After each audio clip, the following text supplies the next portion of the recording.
रात का समय था। दिल्ली के किले पर काली आंधियां गूंज रही थीं। आसमान में बिजली की चमक मानो किसी अनहोनी की चेतावनी दे रही थी। किले के विशाल द्वारों के पीछे चूर चूर सन्नाटे में एक भयावह खबर धीरे धीरे पूरे महल में फैल चुकी थी। उत्तर की ओर से एक अनजान साम्राज्य विशाल सेना के साथ मुगल प्रदेश पर हमला करने आ रहा है। उनके आने से पहले ही हवा में एक अजीब सी सिहरन थी, मानो मौत अपने पंख फैलाकर दिल्ली की ओर उतर रही हो। अकबर, जिनकी आवाज सुनकर पूरा दरबार थर्रा जाता था, उस रात असामान्य रूप से शांत थे, पर उनकी आंखों में चिंता थी, और उस चिंता का नाम था बीरबल। बीरबल ने दरबार में कदम रखा और गंभीर स्वर में कहा, जहां पनाह, यह युद्ध सामान्य नहीं है। दुश्मन सिर्फ जमीन नहीं, आपके प्राण भी चाहता है। अकबर गरजे, मेरी जान की चिंता मुझे नहीं, इस साम्राज्य की है। लेकिन बीरबल जानता था, यह युद्ध साधारण नहीं। दुश्मन की चालें रहस्यमयी थीं और उनकी सेना रात के अंधेरे में प्रकट होकर गायब हो जाती थी, जैसे परछाई युद्ध कर रही हो। अगली सुबह मैदान में युद्ध की आग भड़क उठी। तलवारों की टकराहट, घोड़ों की चीख और सैनिकों की दहाड़ें आसमान को चीर रही थीं।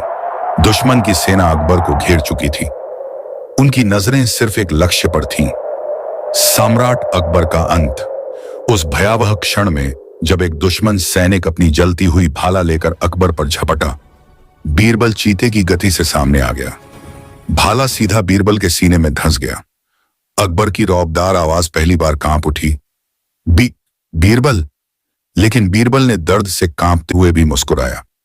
जहां पनाह, आपकी जान इस राज्य की जान है, उसने अपने अंतिम शब्दों में कहा। जब तक आप हैं, मुगल सल्तनत सुरक्षित है। और बीरबल गिर पड़ा, युद्ध भूमि में, अकबर की बाहों में। अकबर की शेर जैसी आंखों में आंसू उतर आए। दुश्मन भाग गया, पर अकबर का संसार यहीं रुक गया। दरबार अब भी था, राज सिंहासन अब भी था, लेकिन अकबर का जीवन बीरबल के बिना सुनसान हो गया। वे घंटों दरबार में चुप बैठे रहते। रात को वे उसी जगह घूमते जहां बीरबल बैठा करता था। कई बार वे स्वयं से बात करते, जैसे बीरबल अभी भी वहीं खड़ा हो।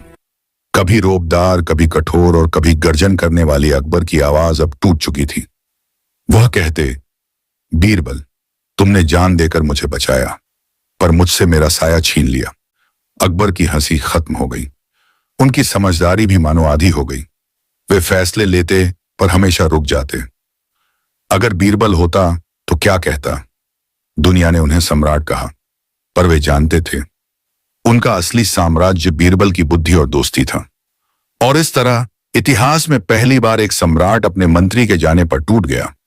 उसके आंसू आज भी उस युद्ध भूमि की मिट्टी में दफन हैं, जहां बीरबल ने अपनी जान देकर अपने जहां पनाह को बचाया था। दोस्तों, यदि वीडियो आपको अच्छी लगी तो लाइक, कमेंट, शेयर अवश्य करें।